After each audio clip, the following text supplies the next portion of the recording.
Greetings everybody, it is Rob from Safe Tower Games, and I'm here talking about the latest hero pack that will be coming, that we at least have the scans for, and that is the Valkyrie pack. I know Vision is set to come out in January, or beginning of 2022, but Valkyrie should be coming, and we've gotten all the scans for Valkyrie. I believe she's in some circulation, potentially, for some people. So let's take a look at the full set of cards for Valkyrie or Brunhilde. Now, she's the second Asgard hero we got, so there might be some good cards here for Thor. So Brunhilde has a set the Deathglow upgrade aside out of play, and her action is to detach it and set it aside out of play. So her Deathglow card, which we'll see in a bit, is she puts it on an enemy and essentially marks that enemy, and then she gets a bunch of benefits against that enemy. Now the issue is when the enemy dies, it goes off and then she can re-put it on somebody. But obviously the main thing is if she puts it on the villain, it doesn't go off the villain until the villain is defeated. So her alter ego action is a way to kind of take it off the villain if she has to. Full recovery, pretty good. 6 hand size, 12 hit points. Solid all around in that case. Her hero form is Valkyrie, 1 threat, 2 attack, 1 defense, Asgard and an Avenger, so same as Thor. Hero action, play the set aside Deathglow as if it was in your hand. So she can play Deathglow and put it on somebody. Hand size 5, nice. Deathglow. Attached to an enemy, it does cost 1 resource, so you do have to pay for it. When the attached enemy is defeated, put this card aside out of play. If Valkyrie defeats the enemy, ready her. So if Valkyrie is the one that defeats the enemy to trigger it, then she gets a free ready from it. So that means, in theory, if she's strong enough and you have the resources, you could potentially attack, kill something, Deathglow goes out, pay a card. Does it say once per? Doesn't say once per action, so you could technically do it, I guess, whenever you want. Put it back into play on a different enemy, then that enemy gets defeated by Valkyrie, ready again, and so forth. Annabelle Riggs. 2 cost ally, 1 thwart, 1 attack, 2 health. A civilian. Alter ego action. Exhaust Annabelle. Search the top 5 cards of your deck for a Valkyrie card and add it to your hand. So my guess is you'll probably play Annabelle and she'll probably just stay out there. You probably just want to use her to kind of search your deck for the card you want and not really lose her. You can maybe throw attack once and then just use her to kind of exhaust and go through. That's a good way to kind of get some of those cards that you may want. Valhalla. Support. After Valkyrie attacks and defeats the enemy that has Deathglow attacks, exhaust Valhalla to draw 1 card and heal 1 damage. So you can see how cards are now kind of building on top of each other.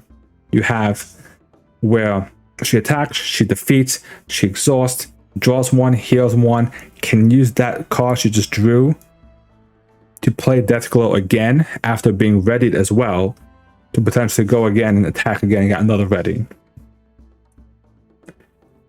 Valkyrie Spear. Valkyrie gets +1 defense or a +2 defense if she's defending against the enemy with Deathglow. So 2 or 3 defense depending on what she's blocking against. Dragon Fang. +1 attack or +2 attack against the enemy with Deathglow. So that puts her at either a 3 or a 4. Yeah, so 3 attack normal or 4 attack against the Deathglow enemy, which means she'll be swinging for 4 attack against a Deathglow enemy, which could destroy most of the normal minions, I feel like. Aragorn. Valkyrie gets +4 hit points, which makes her hit points up to 16 and gains the aerial trait. So she's a 16 hit point beefy person that can swing for 4. She's already almost better than Hulk at this point. Flight of the Valkyrie. After the enemy with Deathclaw is defeated, discard Flight of the Valkyrie. Remove 5 threat from a scheme. Now this is a good card. 2 for 5 is a pretty good number. And what's good about it is it doesn't have to be when Valkyrie defeats it. As long as whoever's marked is defeated, it triggers the 5. So it's almost like a followed. That follows card from Justice. And you can tell right away that we're already like halfway through her cards. And she has a 1 thwart. So she doesn't have much in terms of thwarting her stuff. So giving her this card will really help her deal with threat. And she has 2 of those. Visit Valhalla. Alter ego action, return a Valkyrie card. So it allows you to pull a card back, which is good because you may want to pull back these flights to gain that threat removal again. Chooser of the Slain. Celestia, counter deck and discard pile for a minion and put it into play. Engage with you. Draw 2 cards. We see some of these cards. Thor has Defender of the 9 Realms. We have Aggression has the thing Looking for Trouble. And I think even those are the 2 ways to kind of look for a minion. We have Angela looks for minion. Put it into play, engage with you. Now, seal for 2 cards, get you to draw 2 cards, and more importantly, gives you a target for Deathclaw that you can beat up on. Got 2 of those. Shield Maiden. 1 cost event. When the enemy with Deathclaw attacks, declare Valkyrie the defender without exhausting her. She gets +2 defense. So that means she'd be at 3 if she's blocking without her spear. Without her, the spear. 5 with the spear. Because the spear already gives a +2 defense against the Deathclaw enemy. And then this gives another +2. So that'd be a 5 defense against a Deathclaw attack. So she could block the villain attack, no problem, in most cases. And 2 of those. And of course, we gotta have our big hit card. Have that be. 3 cost event, 3 for 7, with an overkill if the enemy has Deathclaw. So this is a good way for you to crunch through minions and have the excess damage go through. Kind of like a hammer throw, but hammer throw is even worse because you lose the hammer in the process. And we got 3 of those. So right away, just looking at these cards, we can see that Valkyrie has a very similar minion focus theme to like what Thor has about going after different minions. The difference here is, whereas Thor seemed to struggle a bit when they released him. Yeah, he was good at minions, but like he required minions coming at him. He had a lower hand size. The hammer was a bit of an issue. But we can see with a Valkyrie, she can do damage easier and she's a lot more focused in taking care of minions. Now, Thor may be better at dealing with multiple minions because of Lightning Strike, but even then that's a bit of a weird card. Other than that, in terms of a single focus, like even if there's multiple minions, in theory, Valkyrie can go through 2 or 3 minions by playing Deathclaw on each minion as she kills them. And if she has the Dragon Fang, she can do 4 damage to every minion basically at that point. That's incredibly powerful. She of course comes with aggression. And speaking of aggression and Thor, we have Thor as an ally finally. And this is Thor as opposed to Lady Thor. 3 cost ally, 1 threat, 3 attack, 2 double consequential. Comes in with toughness.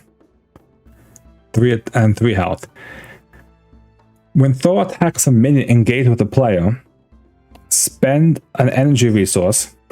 Resolve this attack against each minion engaged with that player in the order of your choice.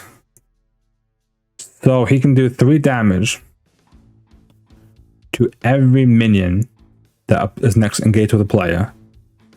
And because he has toughness, he can in theory do it twice or 3 times if you really want him to.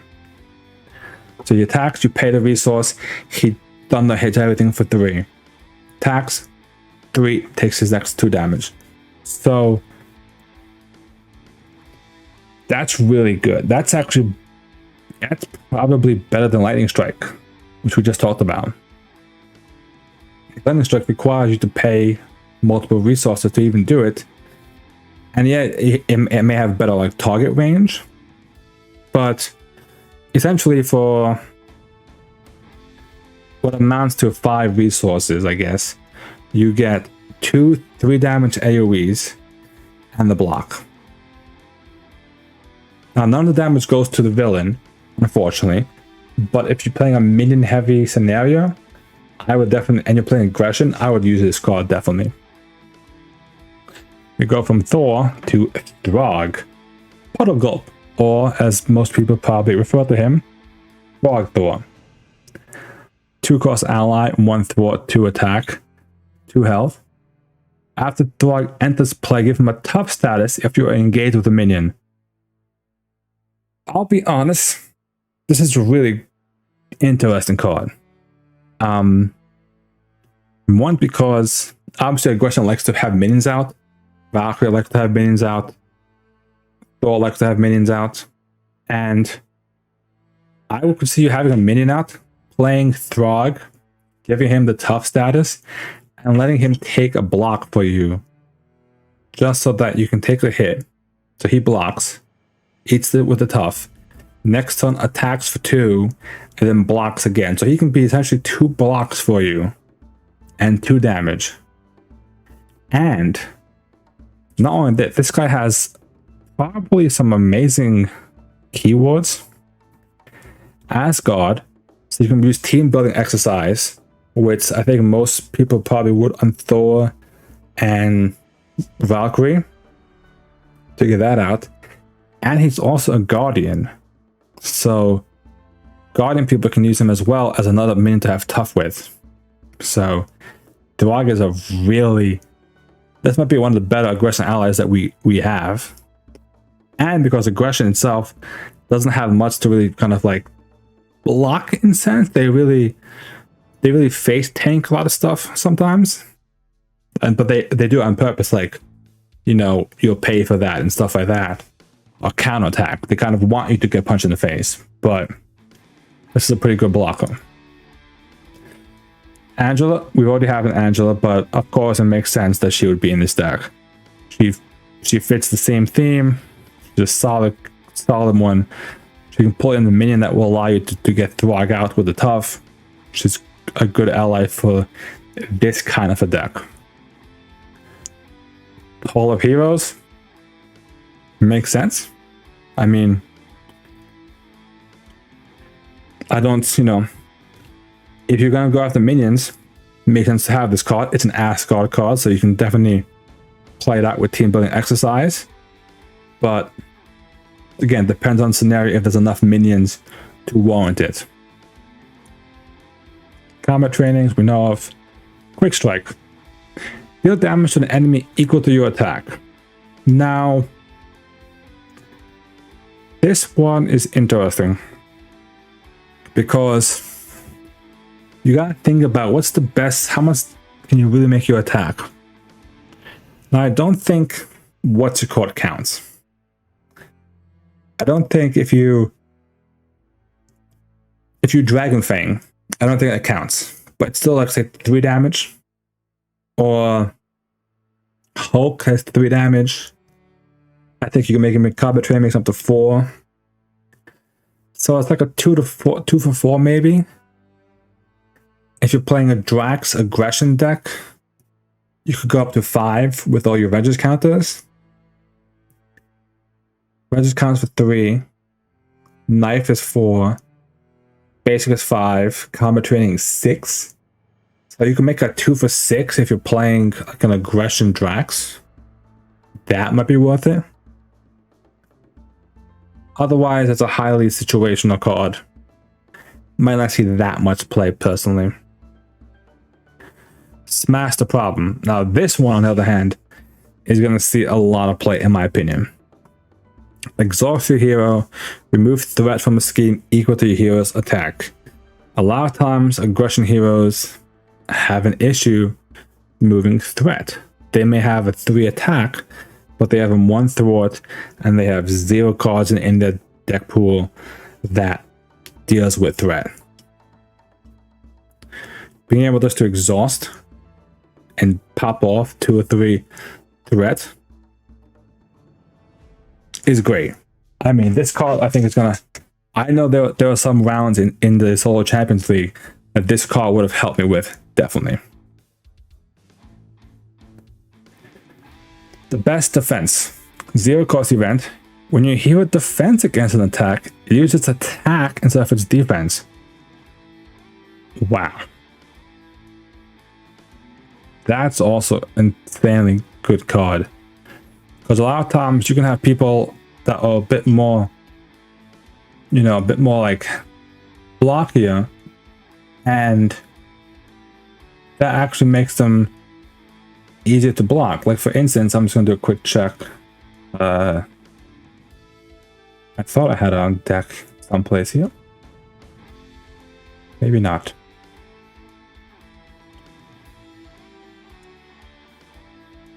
Yeah. So one thing that jumps to my mind is Hawkeye.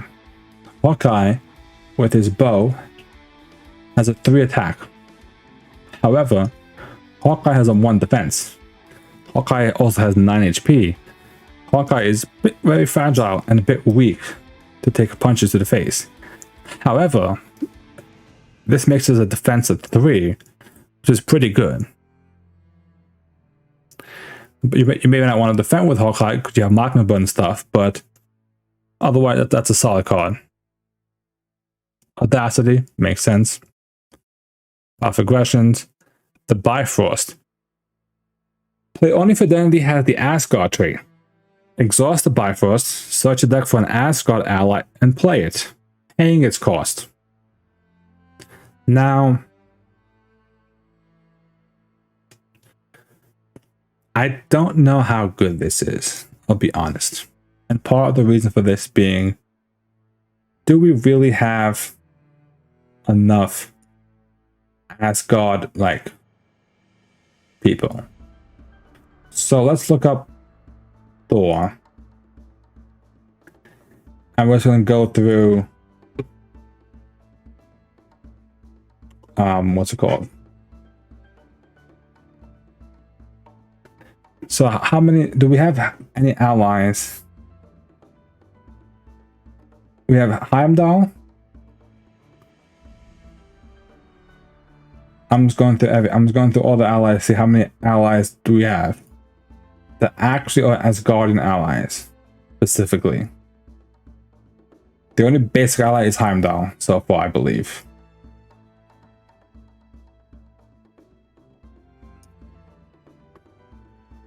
We have Beta Ray Bill. That's 2.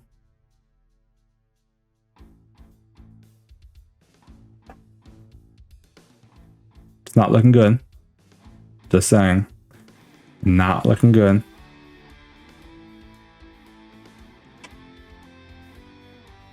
So that's 2.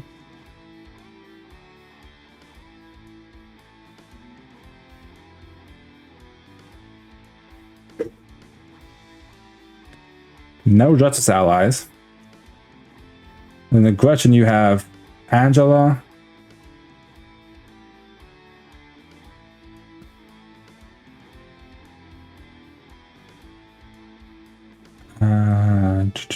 Thor. Both Thors, I guess. Valkyrie the ally. And that's it. So even if you were to play and you couldn't play one of them, so best case scenario, you play as like Thor and you can play out Lady Thor, Throg, Valkyrie, There's no justice ones. The only leadership one is beta ray bill and no protection. And basic just has Heimdall, which you still have to pay for Heimdall, so it doesn't make sense. So on paper, this card looks really good. Now, if we get more Asgardian allies, it'll be a lot better. But until that happens, this card will probably see very little play at all, in my opinion. Godlike Stamina. This one, on the other hand, will see play. Asgard traits, so again, only Thor and Valkyrie. Heal 2 and remove a status card. Great. 2 heal, plus you can get rid of a stun or confuse, which could shut down your strategy for 0. Is amazing. Hands down.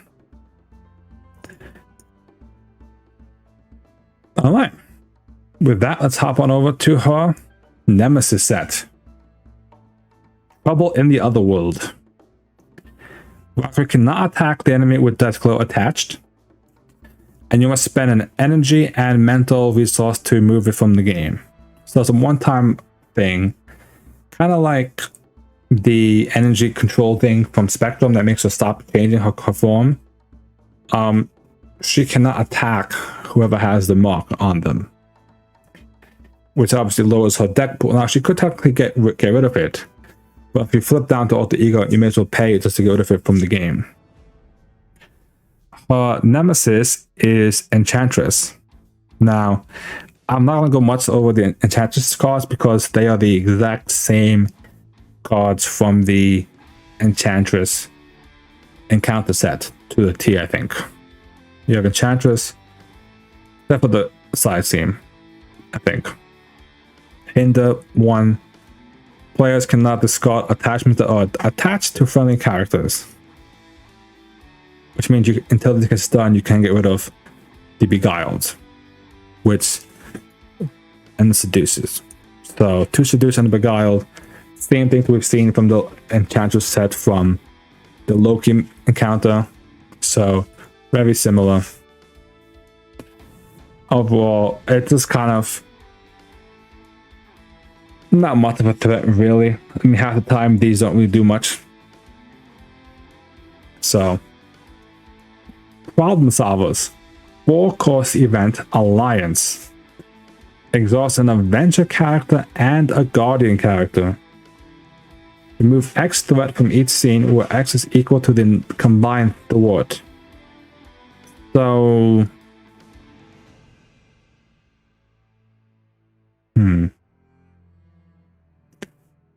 the issue I have with this is I don't know how many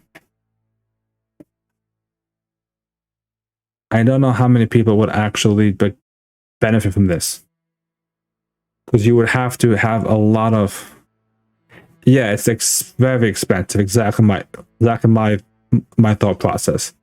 Like for 4 cost, I'm trying to think like what's the most threat you can really like realistically.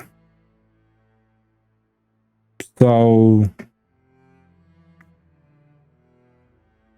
now it would make sense for if you could do it with a defender, then Jessica Jones could do it, and that would be insane. Other than that, doesn't any ally have a high thwart?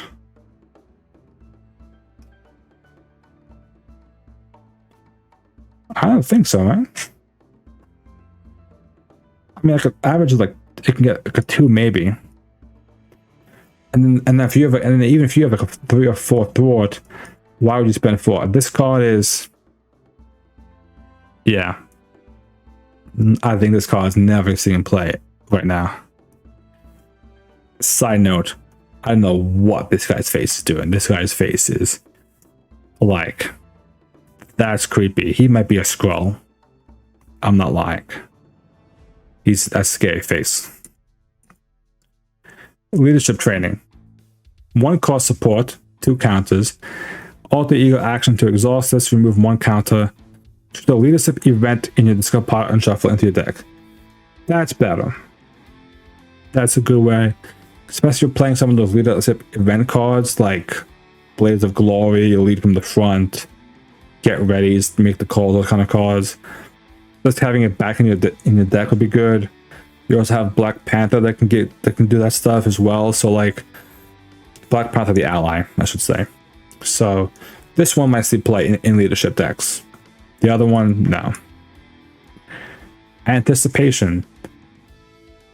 1 cost upgrade to preparation. So for those of you that play Black Widow Protection, it is a preparation card. So when you engage a minion, discard this card, ready your hero.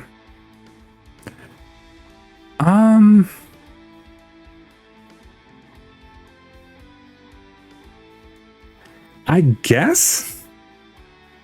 So here's my concern with this card. It's a bit weird. I feel like if you're playing a protection deck where you're designing the deck for you to actually block on your turn kind of deal, I feel like you should either have an idea in your deck to how to ready yourself via like never back down, stuff like the desperate defense, stuff like that, or it doesn't matter if you are ready because most of your damage and stuff comes from your actual cards and not your actual hero.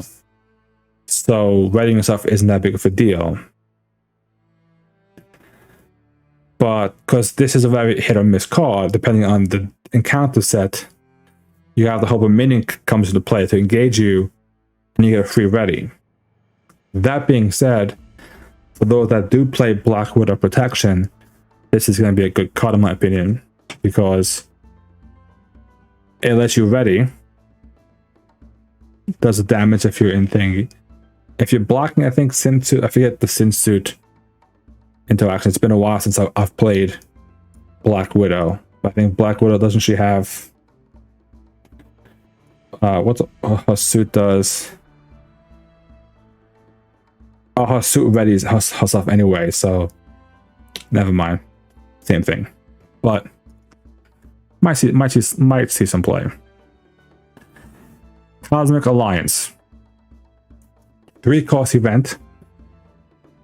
Choose an Avenger character and a Guardian character. Ready each of those characters. This may see some play. Potentially because you can ready some... You can ready some damage, potentially. You know. Might see some play. Now, what's interesting about this, and I feel like it hasn't been stressed enough, it kind of flew under the radar quite a bit, is the Alliance keyword. Is that the players can pay this cost as a group, meaning that in theory, a 3-cost, even a 4-cost, is only like a 2-cost card for you potentially, or 1 cost. Like maybe you can cover 2, your friend covers 1, and then you both get to ready your characters if one of you's playing Avenger, one of you playing Guardians, I guess. Is it worth it? Again, I think it's gonna really depend on what kind of decks people build with these cards, because is it worth it for the ready? That's the question. Solo, no way. I don't think it's worth it for solo. Yes, the yellow card was an alliance as well. I did the weird thing. Yeah. But even then, you think about it.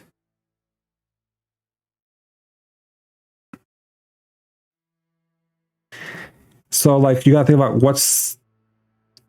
I guess the question of this as well is... Exactly, it's still... In the end, it's still a meh card, because, like... The problem is... Why would you do this instead of thwarting? Just normal is the question.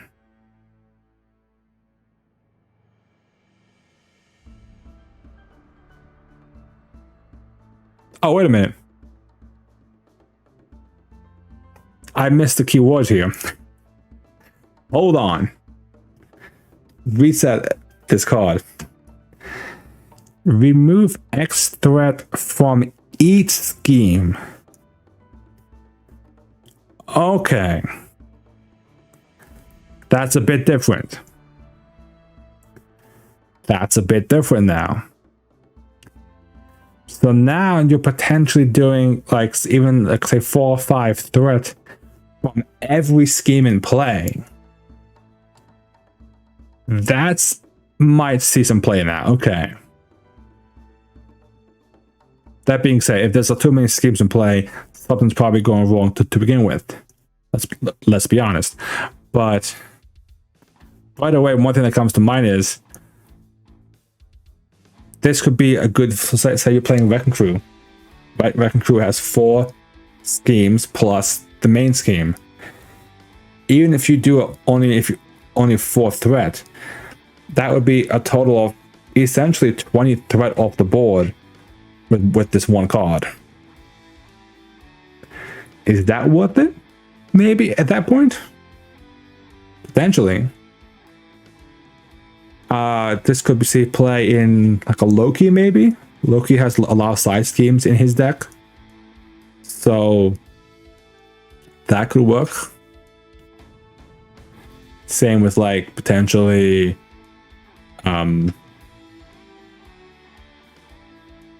no, you can't do the Hela one yet until what's it called? Until you get to the next step for the Hela one. Tower defense. So anyone that has like 2 or 3 schemes out in play all the time, this is a good way to really do that. So this makes the card a bit better. I think it's by having each scheme means it's actually a more practical card. I think that's all the cards. Yeah. Okay. So with that now cleared up and understood, let's talk about the Valkyrie set. As a whole, I feel like Valkyrie's going to probably, depending on how she plays, I've seen some mixed stories. I don't know if she'll be better at Thor than Thor is. In terms of like crushing single minions with her death glow and her attack, she might be. You have the Thor ally to do massive AoE damage on top of that. And she doesn't suffer from the hand size crippling of Thor. She has a 6'5" as opposed to 5'4". And she doesn't have to deal with a hammer bouncing back and forth. So all that combined with her cards, giving her potentially 4 even up to 5 defense sometimes, means I think she may actually be better than Thor potentially. So her Nemesis is also not as bad. I feel like the Loki Nemesis set is a lot worse. He has that annoying thing where he may not be defeated because of his ability. He made it stay out there. He's got Frost Giants, which are minions that have tough, just to kind of really block your way up. She only has the annoying Enchantress that has all those Beguiled cards and Seduced, which are annoying. They essentially force you to flip down, basically. But otherwise, not the worst thing in the world. That should stop you from attacking. But while she comes in with Thor and Throg, she doesn't. And she has the Annabelle Riggs as her ally, which kind of gives her ability to search her cards. She has a way to search cards. But yeah, I like the Valkyrie set. I cannot say anything wrong about the Valkyrie